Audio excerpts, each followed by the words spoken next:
फिर ये खाके भी जला दो। कर लो एहतजाज, क्यों नहीं ये रास्ते दिखाए गए? पुकार कर कहो कभी कोई खता नहीं होती, और कहो कि जो बशरी तकाजे हैं वो हमारे पैगंबर में नहीं होते। मुझे बताओ ईसाइयों को क्या जवाब मुसलमान देंगे? अगर पैगंबर हमारा जैसा बशर होता है तो ये ईसा चौथे आसमान पे कैसे पहुंच गए? हम तो नहीं जा पाते, हम तो नहीं जा पाते। मुसलमानों का अकीदा है कि ईसा चौथे आसमान पर है, और ईसाई कहे तुम्हारे कुरान में लिखा है कि जिंदा है और चौथे आसमान पर है। क्या कोई उम्मत का आदमी ये कह सकता है कि ईसा मर गए?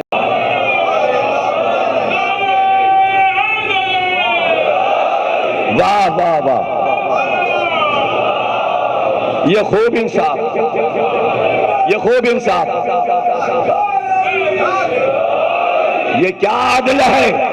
उम्मत को बचाने के लिए सरकार को बशर कह दो। उम्मत बड़ी कहीं की लाडली रखी हुई, बड़े सुखात के पर उम्मत में लगे हुए थे। अरे और अंबिया की गई है जहन्नुम में, अगर ये जाती है तो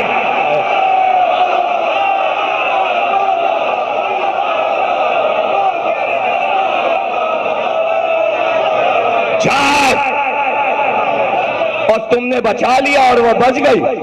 जब वहां फैसला हो चुका कि जहन्नुम को भर दूंगा, भर दूंगा, तो कूड़े करकट में यजीद भी उसी में जा रहा है, उसका खानदान भी जा रहा है, बनी उमैया भी जा रहे हैं। तुम्हारे कहने से सब बच जाएंगे? अरे तुम अपनी तो खैर मनाओ, तुम भी बचोगे कि नहीं? तुम बचोगे तो किसी के बचाने का ऐलान करोगे ना। यजीद जन्नती है, देते रहो धोखा, सबको जन्नती बनाते रहो, कागज की नाव चलती रहे, कागज की नाव चलती रहे। तुमने कहा अल्लाह ने इरादा बदल दिया, तुमने कहा कुरान की आयतें बदल गई, बदल गई। कुरान में कहा गया हम इनकी सरकशियां देख रहे, मैं यजीद बनी उमैया शजरा खबीसा है। कुरान पढ़ो, पर्दे डाल दो, आयतों पे डाल दो और बच्चों को धोखा दे दो। तो देते रहो, धोखा अल्लाह को दे रहे हो, धोखा नबी को दे रहे हो, अपनी जात को धोखा दे रहे हो। बस इत्तेहाद रहे, पर्दा पड़ा रहे। क्या कोई मजहबी लड़ाई है पाकिस्तान में फिरकों में? अभी तक तो मैंने कोई मजहबी लड़ाई देखी नहीं है। जब से पाकिस्तान बना है खिलाफत अली पे तो कोई झगड़ा हुआ नहीं, गदीर खून पे कोई झगड़ा हुआ नहीं, आजादारी पे कोई झगड़ा हुआ नहीं। जब भी रिसर्च हुई पता चला ये तो सियासी पार्टियों का झगड़ा था, मजहबी मैदान में ले आए। ये तो सूबाई और लिसानी झगड़े थे। पहले अपनी सूबाइयत, अपनी लिसानियत, अपने जो तुम्हारे सूबे के झगड़े हैं वो आपस में निपटा लो। उन झगड़ों को लाके शियों के सर पे कूड़ा कर कर क्यों फेंकते हो? हमसे क्या मतलब? सियासत से हमसे क्या मतलब? जो रहा हो सकीफा में उसने देखा हो कैसी कैसी लड़ाइयां हुई हैं, कैसी कैसे गद्दम पटखने हुए हैं, किसने किसको पटका है, किसने किसको मारा है, किसने उठा के बाहर किसको फेंका है, किसके अमामे, किसके कसाबे, किसकी अबाएं, किसके कपड़े फटे हैं। अरे सकीफा पार की शक्ल में अब तक सऊदी अरब में है, जाके उस जमीन से पूछो यह हंगामा क्या हुआ था, यह हंगामा क्या हुआ था। रसूल बार बार कहते रहे सिर्फ अली और सिर्फ अली। ऑक्सफोर्ड की किताबें पढ़ लो, कैम्ब्रिज की किताबें पढ़ लो, जाओ अमेरिका के मुसन्निफीन ने किताबें लिखी हैं, और अभी नई किताब आई है कैम्ब्रिज से, और उसमें मुसन्निफ ने लिखा है कि आखिरी वक्त में रसूल अल्लाह ने सिर्फ अपनी औलाद का जिक्र किया, उम्मत का कोई जिक्र नहीं किया। सिर्फ अपनी औलाद का रोज जिक्र करते थे। सैयदा के दरवाजे पे खड़े होकर कहते थे इस दरवाजे की अजमत को याद रखना। हर नमाज के बाद जहरा बीबी पे आके दुरूद पढ़ते थे। पैगंबर आके जहरा के दरवाजे पे दुरूद पढ़े और ये मोहम्मद एडिशन अखबार जहां का ऊपर ये लिखा है सिर्फ रसूल पे दुरूद। और रसूल कहें कि जो अबतर दुरूद तुम कटा मुझ पर भेजे वो दुरूद कबूल नहीं है जब तक मेरे दुरूद में अहले बैत शामिल नहीं, अल्लाह कबूल नहीं करता।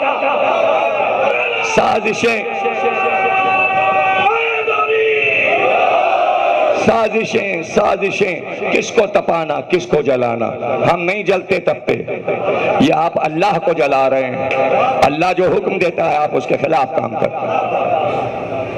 हदीस है पूरा दुरूद भेजो। पैगंबर आखिरी वक्त में बता रहे हैं ये दुरूद है, ये सलाम है, ये दर है, दरे ज़हरा है, इसकी अजमत है, ये अली है, ये मेरे नवासे हैं। एक एक चीज को पैगंबर ने 2 महीने याद कराया। एक बार नहीं कहा कि आप कह दें कि मैं 2 चीजें छोड़ रहा हूं। मुसलसल रोज जितने गुरु जितने कबीले बार बार आए हैं यही कहा 2 चीजें छोड़ रहा हूं, कुरान अहले बैत, कुरान अहले बैत। ये तो बाद में ये गुरु आया है, ये गुरु तो आखिरी लम्हात में बाद में आया है। इससे पहले सबसे कह चुके थे, जितने कबाइल के सरदार थे सबको बुला के कह चुके थे। कोई एक कबीला तो था नहीं अरब में, सबसे कह चुके थे 2 चीजें छोड़ रहा हूं, कुरान और अहले बैत। बाद में सुन्नत का लफ्ज बढ़ा लिया। मेरी बात समझेंगे आप? अगर रसूल कहते कि कुरान और सुन्नत छोड़ रहा हूं तो पूरी उम्मत पूछती सुन्नत क्या चीज है, किस किताब में लिखी है? क्या बुखारी लिखी जा चुकी थी? क्या मुस्लिम लिखी जा चुकी थी? क्या हदीसें जमा हो गई थी? कुरान तो लिखा जा चुका था और अहले बैत सामने थे। चीजें वही पेश की जाएंगी जो मौजूद हो। झूठ बोलने से क्या फायदा, और इतनी शिद्दत से झूठ बोला जाए कि उसको सच बनाया जाए। भाई साइंसी दौर है, झूठ ज्यादा देर नहीं चल पाएगा। कब तक धोखा दिया जाएगा? कोई किताब मुसलमानों की ऐसी नहीं है, नाम आप लीजिए मैं बताऊं, उसमें लिखा है कुरान और अहले बैत। इतरत का लफ्ज बढ़ा दिया, इसलिए बढ़ा दिया कि इतरत कहते हैं जिस्म के आज़ा को। वो वाले अहले बैत जो मेरा दिल है, मेरी आंखें हैं, मेरा हाथ है, मेरा सर है। बीबी न आंख होती है, बीबी न दिल होती है, बीबी न हाथ होती है, बीबी बीबी है। इसलिए बीवी नहीं आ सकती कि बीवी के लिए हुक्म है घर में बैठ जा, बाहर नहीं निकलना। पोता लेके दादा को निकलेगा, नवासे लेके नाना को निकलेंगे।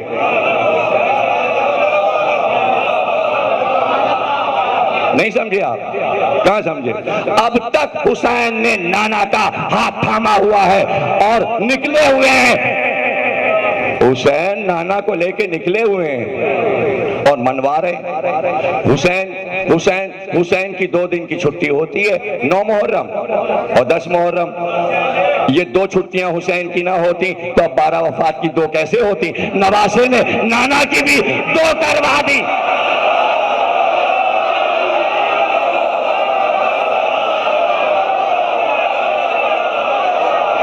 अब की 2 हो गई।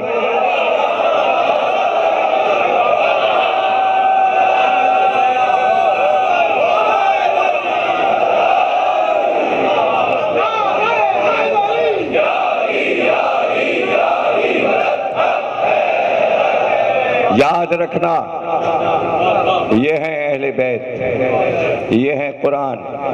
आखिरी लम्हात पढ़ डालो किताबें उठा के, किसी का कोई जिक्र नहीं है।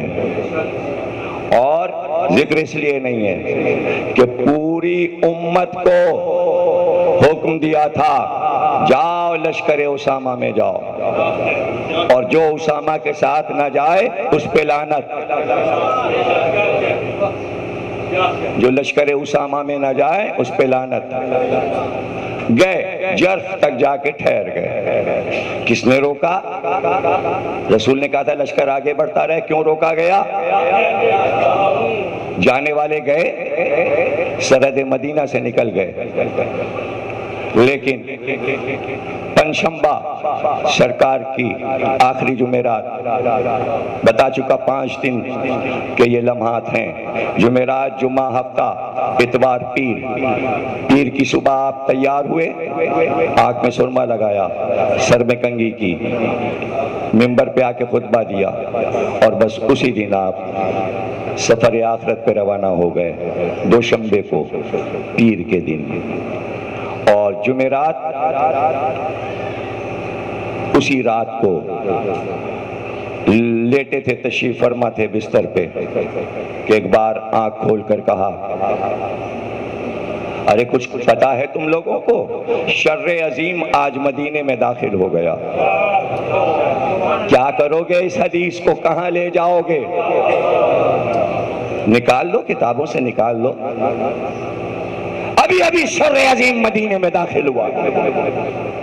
और रात को जिन्हें मना किया था कि मदीने में ना रहना, जो जा चुके थे उसामा के लश्कर में, छुपकर उसी रात मदीने में दाखिल हो गए। जो आए छुपकर उनको शर्रे अजीम कहा है सरकार। और इसमें कोई पर्दे की बात नहीं है, खुली हुई रिसर्च के साथ आज कहा जाता है कि लश्कर को इसलिए रवाना किया था ताकि मेरी वफात के बाद अली को जहमत न हो खिलाफत के तख्त पर बैठने में। जो शर पसंद हैं वो सब लश्कर के साथ चले जाएं, कोई मदीने में ना रहे ताकि कोई साजिश ना हो। ये खुली हुई बात, इसलिए लश्कर रवाना किया था। तो पैगंबर की हर स्कीम को उम्मत ने फेल करने की कोशिश की। यही झगड़ा हमारा चला आ रहा है कि पैगंबर जो काम कर रहा था वो अल्लाह के हुक्म से कर रहा था और उम्मत ये चाहती थी हमारी चले। इसी को शिर्के अजीम कहते हैं। यही कुफ्र है कि पैगंबर के फरमान के खिलाफ उम्मत कोई काम करे। जुमला बहुत बड़ा कह चुका, उम्मत जाती है जहन्नुम में जाए, पैगंबर के फरमान को टाला नहीं जा सकता और झूठ कुछ बनाया नहीं जा सकता। हमारे इख्तियार में नहीं है कि हम पैगंबर के लिए कुछ झूठ बनाएं। कश्मिया सब ने सब कुछ लिख दिया। शर्रे अजीम आ गया, शर हो गया, शर हो गया। आंख खोली और आंख खोल कर कहा, बुलाओ मेरे वसी को, बुलाओ बुलाओ मेरे वसी को बुलाओ। इसलिए कि बिलाल ने पुकारा है, नमाज का वक्त हो गया है। बिलाल पुकार रहे। ये कौन आ गया?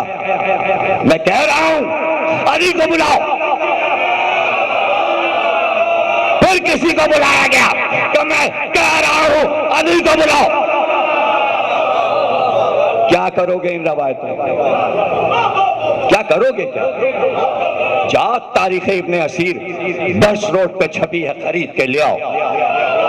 और खुलकर उसने इब्ने असीर ने ये बात लिख दी।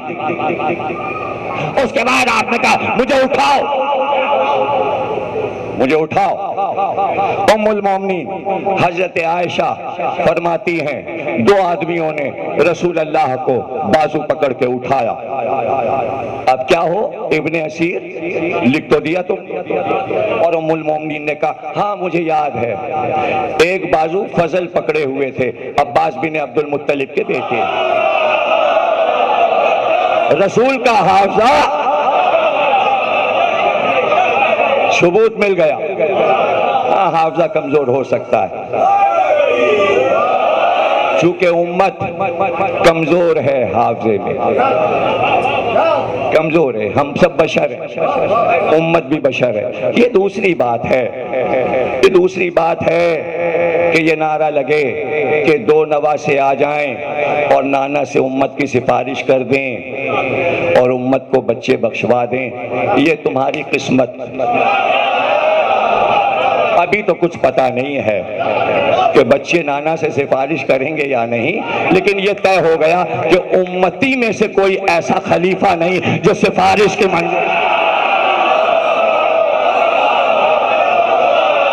कोई हदीस नहीं है, कहीं कोई हदीस का वजूद नहीं है। अब तो नहीं बनाई जा सकती ना 1400 साल के बाद, अब तो नहीं बनाई जा सकती। शफी उम्मत हसन और हुसैन हैं, वो कहे नाना से तो उम्मत बख्शी जाए, ऐ उम्मत अब तो सुधर जा। अब जो पिछले गए जहन्नुम में उन्हें जाने दो, कम से कम हमारे पाकिस्तान की ये उम्मत तो किसी तरह जन्नती बन जाए खुदा के लिए, हमारी इस अज़ादारी का सवाब सबको मिल जाए, राह हिदायत मिल जाए। इसके अलावा और हम क्या दुआ कर सकते हैं कि यही 2 बच्चे उम्मत को बचाएंगे और कोई नहीं बचाएगा। और नाना से अगर कह दिया तो चले भी जाएंगे जन्नत में, लेकिन आप तो यजीद के पीछे लगे हुए हैं। बजाय हसन हुसैन की तारीफें करने के टेलीविजन यजीद को बचाना चाह रहा है, उसकी तारीफें करना चाह रहा है। ये किस्सा क्या है जरा समझाइए तो। इसलिए कि यजीद की नस्ल तो चली नहीं, ये आप लोग आए कहां से?